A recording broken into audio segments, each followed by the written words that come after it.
This all leads into fascism, which has this symbol here, the fasces. And it's important to notice the things on it first.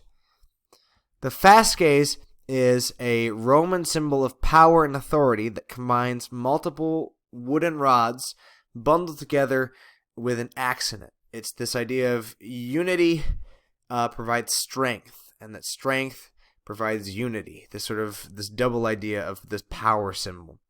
Now, after World War I, Europe is in chaos. There's economic depression due to the mass return of soldiers, debt from the war, shrinking wartime spending, and then, of course, the Great Depression that happens later.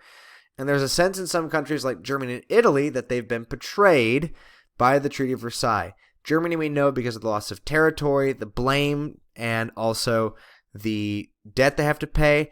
Italy was supposed to get more territory, though, and so they feel gypped by France and Britain. Now, it's worth noting that for Italy, there isn't actually a lot of issues, but it's this perception of destruction, this perception of a lack of action that creates the space for radical actors, which is fascists, or fascism, and Benito Mussolini specifically. Now, Benito Mussolini was originally a soldier and a socialist, but after coming home, he felt like the government didn't do enough and was too weak-willed. He thought that democracy, and representative democracy in particular, had weakened men in Italy and the Italian Empire. And that instead, what people needed is a strong state, a strong government headed by a strong man. And that's where we have this idea that is central to fascism, which is that centralized power in one man who can sort of fix all the problems. The National Fascist Party will be founded in Italy by Mussolini in 1921. They will adopt the symbol of the fasces, which is a Roman symbol, so it's that traditional symbol, and again of power and unity, but not just unity, uniformity. Notice how it's all sort of coming together uniformly as Italians.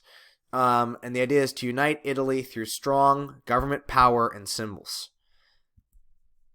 He has a paramilitary group called the Black Shirts, which is just a group of basically out-of-work dudes and soldiers who all carry around guns, and this is totally normal at this time.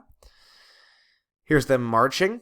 Now, in 1922, actually, the Black Shirts will stage this march on the capital, Rome, and they will try to force the king of Italy to accept Mussolini as prime minister. He will, but Mussolini will call himself Il Duce, the leader. And again, you kind of see that idea of like combining power, that need for a strong state, and this idea that you need a tough man to do things. Here are the ways that fascism really worked and spread throughout Italy. It appealed to young men with these images of violence and power and strength, and encouraged violence. That the issue with democracy is it's slow and it's ineffective and it makes you weak-willed like a wuss. So you need to go out there and punch people, right? Or when there's smart people, you punch them.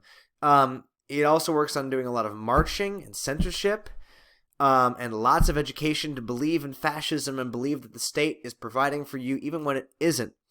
A lot of these things, again, you can see it's all about display of power, display of violence, display of this, without actually changing much of anything. You can see here that nice fascist education. Once again, I can't stress enough how much fascism played on this idea of manhood, that men had been emasculated by democracy, emasculated by women, emasculated by all this stuff, and they needed violence. So a huge part of this is that they suppress women's ability to participate in the economy, or to vote, or to even go out in public, except in the cases mothers, farmers, or as servants, that they are to serve men is the biggest thing that they're trying to do.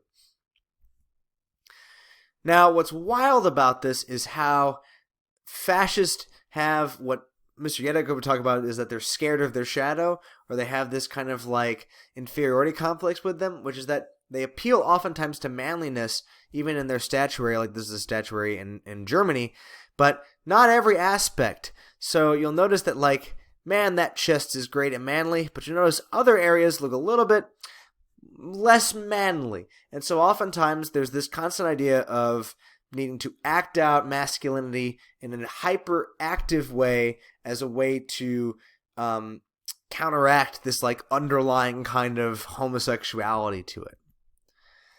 Other things that they do, again, like I said, they use marching and a lot of this stuff to do law and order aspects. They will arrest dissenters as well.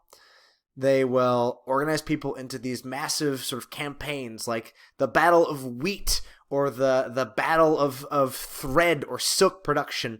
These ideas to fight problems as if it's, again, using this military language of violence. Oftentimes also the party will just employ people in economic jobs to make it look like the economy is growing, even though it's not.